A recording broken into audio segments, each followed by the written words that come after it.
You know, I think it's a little embarrassing how much I actually play in terms of Hunter. Like, I'm going to be honest with you. I have 5 of my 18 decks being Hunter. That's a lot. And that's after removing at least one.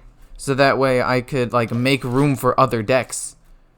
Like, I am definitely the Hunter guy. I've definitely... At first I was like, I don't think I'm the Hunter guy. But over time I've realized that I should just accept it, man. Because I genuinely love Hunter. And it's a little embarrassing, but at the same time, you know, if that just becomes my identity, I'll take it, you know?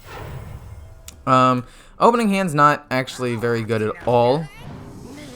He's using the coin early, which means he's not going to be able to combo stuff out. I mean, Desert Spear's not bad.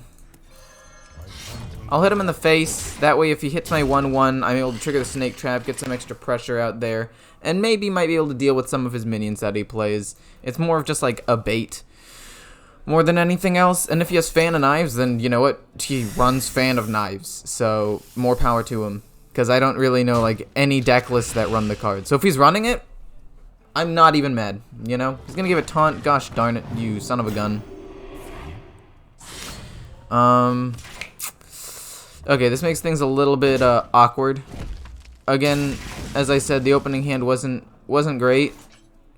Can I kill this off? 1, 2, 3, 4, 5, and Snip Snap? Yeah. Yeah, I can. I'm not gonna get extra things out of Snip Snap, but that's fine. We have 5, 6. We have a 5-6 play, which is pretty solid. And we'll take it, you know? We'll just take what we can get. If this 2-3 lives, we're great. If he sealed fates it and then hits both of the 1-1s, that sucks. If he doesn't, and I get to Ziliax one of the 1-1s, that's just a slightly more powerful Ziliax, which is never bad to have. Then we have Unleash the Beast, and then we hopefully curve out to Dragon Queen Alexstrasza, but this deck has a ton of 3-drops and like mid-game stuff, and I really didn't draw much of it, which is a little bit upsetting. That's fine. That's more than fine, actually. I get to just straight up kill it. Which is exactly what I'm gonna do here. So I'm gonna hit this first. No, we're gonna kill this so he has less lackeys. Take some damage, hit that into that. Leave up the 1-1 just because it's not really important to hit with it. But I felt like killing the lackey was a high priority, because if he has Togwaggle in hand, it's now gonna be harder for him to deal with it. Oh man. I mean, he could have killed it with his weapon at the end anyway, so it doesn't matter. I still have 2 1-1s, and I haven't unleashed the beast next turn, so it's not that bad. Alternatively, I could subject 9, but I think that's a better turn 7 play, so I could play it with a secret. And then we also still just have that play right there. I've already drawn 1 secret, but I'll draw 3 more off of subject 9. Thins out the deck a little bit. Applies a little bit of pressure on the board. That sucks, but, you know, I should have expected it to die, to be honest. Like, I don't know. Actually, I don't know if I should have expected it to die, because it was damaged, so it wasn't going to get backstab or seal fated, which was part of my plan. So basically, whenever he plays a lackey, you have to kill it just in case he has Togwaggle. But if he's playing it now, I feel like that's a misplay, because he doesn't have any more Togwaggles. Or he doesn't have any more lackeys in hand. So we're going to kill that off just because I feel like it's important. And then we're immediately going to play Rat Trap, because Rat Trap's probably the most important secret to have against a rogue, because he's going to try to combo off. And he's getting to the point where he has a lot of mana, so if he does combo off, this could actually be pretty effective. Snipe's pretty good, in my opinion, as well. That's kind of sad. Divine Shield, Rush. So I have 2 main courses of action here. I could Freezing Trap after playing a Rush minion into that. I could just play a lot of traps, actually. Or alternatively, I just kill him. I'm going to go with the kill him option. Because I don't want to send him back to his hand, because then he can get the effect off again, and it's a pretty decent effect. And then next turn we just play Dragon Queen Alexstrasza, so we still have a nice power play. We've thinned out the deck a decent amount. He probably knows at this point that it's He's probably guessed at this point that it's Rat Trap. Zephyrus isn't bad. I actually like Zephyrus. And here's the thing, right? If we steal the 3/2, this is just a hypothetical thing, but since it has Reborn, the Reborn minion stays on my side. So if for some reason this 3/2 lives and is still Reborn, we can get a pretty decent amount of value out of that.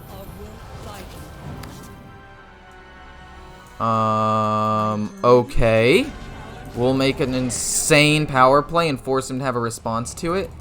As of right now, he could be Highlander. He hasn't played a duplicate of any card, so if he has Zephyrus, that could be a problem. But, like, even so, it's not that big of a deal. My board is full, though, so this won't trigger, which is a little sad. Does he... Flick! Okay, that makes sense. Shadow Step? Flick's a really annoying card. I'm gonna be honest. Okay. If he has Eviscerate, he can kill that. If he doesn't... Oh! Well, now he can kill that. Congratulations, you've done it. Congratulations, you've won. Congratulations, you've won. So next turn, we're gonna Nightmare that, Zephyrus, potentially get the Wind Fury, and then blast him for lethal. Right, that is lethal, if I am not mistaken. Nightmare. Zephyrus. Give me the Wind Fury, please. And boom, we win the game, and he concedes. Another game, another win. I mean, sure, this deck is 5-5, but to be fair, if you saw the first games which are on stream, which you should totally check out next time, by the way, basically I'm going to be streaming every Tuesday morning, Thursday morning, depending on schedule. I actually have midterms this week, and next week, so I won't be doing it this week, but starting in 2 weeks, every Tuesday and Thursday morning, and then usual times Wednesday, Friday, Saturday, and sometimes Sunday if I don't procrastinate too much homework, so check those out. But if you saw the streams, you know that I was very unlucky and got kind of tilted when I was initially playing this deck. But now it's performing pretty well. I'm already ranked 3. My win rate has gone from an abysmal like 40-ish% at the beginning. Not even 40. It was 47% to 56. I'm now 30 and 23. 57% actually. I think the game is bugging because one game I disconnected, but I'm not entirely sure. Is Rat Trap important here? Into Druid. I want to say no, because he's not going to be playing a ton of cards per turn. He's mostly just going to be playing big things. Although Ziliax for some removal and Zephyrus for flexibility is not bad. Zephyrus might be too big, or Ziliax might be too big. I want to have more tempo, I think. So I'm going to get rid of him too. I also have Ursatron to draw for some mech, so it's probably fine. Explosive Trap's not great. But I'm just going to have to trust I draw a 3-drop, you know? No, we're just going to have to hope. So, here's the thing, right? If he coins out the Breath of Dreams... So, wait a minute. Now, hold on just a minute here. We Explosive Trap now. Basically, I just need to make sure I have board control for a while, and then eventually Zephyrus. He's probably thinking, do I want to pump here, or do I want to play a minion? Okay, that's good for me. I was really hoping he played a minion first. That would have been so nice for me. You know, playing that 2-1 wouldn't have even been a really bad play on its own either. I'm just gonna play Freeze Trap. It slows him down. It's not a bad play. I get to play 2-4 next turn. And that's ultimately fine. I could have gone with Snipe. Surprised I'm not live on YouTube. Yeah. To be honest, I definitely could have. But I have a ping pong club. Yeah, he just plays that. That's fine. It doesn't matter. He's going slower is basically what I'm getting at here. And I drew a Diving Griffin, which is nice. But I'm ultimately just going to play that. But I'm not, because I'm in the ping pong club, and that's soon. It starts at like 10-ish, and I got back from class a little bit early because it was canceled, but I didn't realize it was canceled until like 7:30, and then I just ran home, and wasn't really on my mind. I just had some extra time to make a video, so I decided to do that. Now how about So yeah, that's basically where I'm at right now. Turn 5. Ideally, when I play the Griffin, I'll draw like a Spring Paw, and then I'm able to Faceless Corruptor it really easily. Having the Faceless Corruptor in my hand's really nice. If he had the 2/3 that spawns 2/2/2, so he'd either have already played it now, or I don't really know what he's doing if he hasn't played it at this point. That's fine.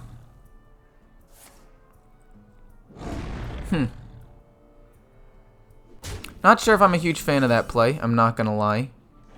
But it's a play. I'm gonna play Diving Griffin so I can trade into stuff. Drew a Ziliax. It's probably the next best option because I can trade in with it so well. Zephyrus is too... I could backstab, actually. That wouldn't even be that bad. Obviously, I'm not going to do that, though. I'm going to play Snipe instead. He's probably not going to have that many minions that he'd play that I could, like, kill with Snipe. A lot of them are spell-based or have battle cries or have low health. But I guess it could get a Nubarak Defender or whatever it's called. I don't actually know its name. I don't think I want a Ziliax this turn. There's really no need to. Oh, Snipe hitting that's actually not bad. That's a 2/3. That's a 3 health minion. Actually, pretty decent removal all around. This just sets up for more. Like, this sets up for more consistent removal with the Faceless Corruptor. So I'm actually going to do that over Unleash the Beast. I mean, Unleash the Beast would have left me with a 5/5, but this way I can have a minion to transform and not feel bad about it, and then still be able to play, like, other stuff if I draw a secret or something. Rather than not being able to really do anything turn 7. Wait, I have CMAT. Which means that even if I don't want a Faceless Corruptor, I can make a big threat with that, so. Ultimately, his hand was not great, I don't think. Even if he gets a big board next turn. Or not next turn, turn 7 with a... Okay.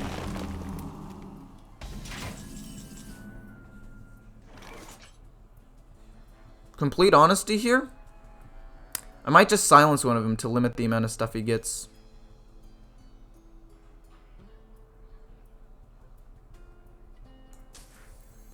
I want to save Zephyrus. Oh, this is such an inefficient play. So I don't want to give him a cheaper 8/8. But at the same time, who really cares, right? Because it'll be a 5/5? Or not a 5/5, a 5 mana? I mean, silencing that, does that really do anything for me? I'm just trying to figure out if I want to silence it or not. Or just go with this play. I'll just go with the Faceless Corruptor play. I don't know what I'm really thinking about, to be honest. Hit with the Rush minion. Hit him in the face. So that way you don't waste an attack. And then get 2 4/4s and trade in. And just hero power for a little bit of extra pressure. And I mean, if he does play the big Rush minion, I can just Divine Shield, Rush, Siamat into it, and it's fine anyway, so that doesn't even really matter. Okay. Totally fine with that. We've still got Ziliax. As a Divine Shield, Rush, Taunt, which means I get to protect my 4/2s. Deadly Shot will be pretty nice as well. Unity. Precision. Gonna hit that into that. Again, protecting my 2/2s I personally feel is moderately important, or my 4/2s is moderately important. Because if he does play the Force Aid next turn, I can now close it out since I've protected them rather than having him potentially trade in.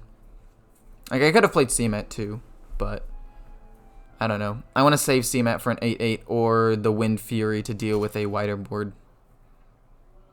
I don't think the play really mattered that much. It's just this way I was able to hero power and apply a little more pressure and deal with his board fully regardless, so.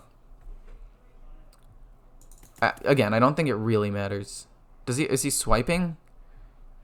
I don't... Okay, that's fine.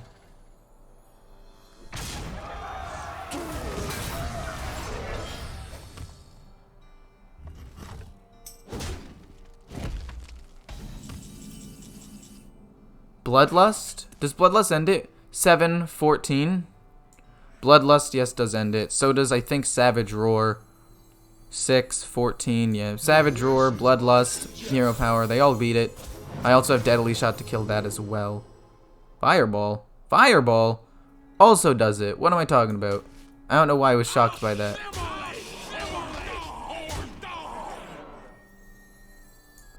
A little BM. I want to kill his minion, though. It was mana efficient. I might as well. I saved the Deadly Shot to kill that, so I mean, I might as well use it to kill it.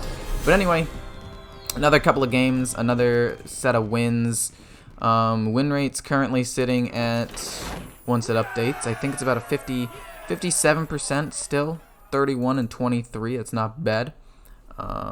So yeah, I hope you guys enjoyed. I mean, should I go over the deck? I'll go over the deck at the end. I want to start doing at the end though, so that way you guys stick to the end, if that makes sense. 31 divided by 54. So it's almost 58. It's like 57.4. I was just surprised that it didn't move up a percentage. Anyway, Highlander Hunter. Now that you've stayed to the end, you get the full spiel. Highlander Hunter is a deck that's moderately weak early game, but has a lot of late game power plays along with some decent card draw with things like Subject 9, Ursatron, the Sandbinder. With the Diving Griffin, that's actually a pretty nice buff to the deck too, because you're able to draw pretty specific cards, whether it be Ziliax or Springpaw, that really just help you out a lot. Or the Faceless Corruptor. Like, that card was a surprisingly strong addition to the deck. But anyway, obviously your turn ones, you don't necessarily want to play Springpaw, but having him is nice. You want to have Dwarven Sharpshooter or Secret Keeper turn 1. That way turn 2 you can Hero Power, and that limits the weaknesses of the early Hunter game. Or you can Secret if you have Secret Keeper, and that again limits the weakness of the early Hunter game, because you now have a Secret and a slightly bigger minion. You want to play Zephyrus early into only aggro decks. If you're playing into a slower deck, you don't necessarily want to ramp up. The only time when I think it's actually kind of okay is if you have Bran in hand. Then maybe going for Wild Growth on curve is fine. If you're playing against something you need to rush down, maybe say like a Priest if you want to burst him. But for the most part, I'd personally save this card for the late game to help close out games that way. But it's up to you. But definitely keep him and use him into aggro decks. That one's not flexible at all. Turn 3, as you can see, yeah, I was pointing at the screen, but you can't see my finger on the screen, is clearly its spike in terms of curve. That's when it has the most power. It has a lot of very strong, efficient options with things like Animal Companion, Diving Griffin for draw, Snip Snap, obviously, that can lead into a Ziliax play. The Silence, that you use that later. That's literally just for Imbig and Druid. The Eaglehorn Bow and Desert Spear combo with certain things, whether it be secrets or, well, I guess Desert Spear also beats Reborn minions because it's 1 damage and spawns a 1/1 rush. But, it can also combo with Faceless Corruptor, and it's a pretty nice addition. I really included it because it combos with Varanus as well, and it just deals with Reborn minions super well, so I really like that addition to the deck. I took it out for a while, but with Embig and Druid and the fact that I'm putting Varanus back in the deck, I think that it might just fit. And then also you have Ursatron for some card draw. Turn 4 is probably a weird transition turn where you only really have 2 playable options, but they're both really strong in their own right. Hyena Alpha could be like one of the most powerful 4 plays that you could have. And Sandbinder is just some pretty solid draw that gets you one of your big win conditions. Turn 5, another set of a small amount, but very, very strong options. Then, actually, that's pretty much all of it after that. Basically, it's a couple, but very strong options. A couple turn 6 options, but very strong. A couple turn 7 options, arguably the strongest turn 7 options in the game. Like, I'd say that it even might be better than, like, Galakrons, because getting that 8/8 rush immediate pressure is really strong. I'd say that it only loses to maybe the Rogue Galakron on a high roll. Then, obviously, you have Alexstrasza and Zul'jin to reactivate a ton of spells and secrets. If you play Zul'jin, ideally you've played Deadly Shot and or Unleash the Beast at that point. And if you haven't, there's no need to rush him out. Only really use him if you need to. He's kind of a last-ditch effort to rebuild the board kind of play. So really play him when you have no other options, so that way you've played the most possible spells, so you can get the most possible value out of him. And yeah, that's about it. That's the whole spiel on the deck. Hope you guys enjoyed. Hope you guys enjoy this very expensive deck. And again, there is a more budget version, and if you want me to play that again, please tell me in the comments. And yeah, that's about it. I said that like 3 times, but this time I really mean it. See ya.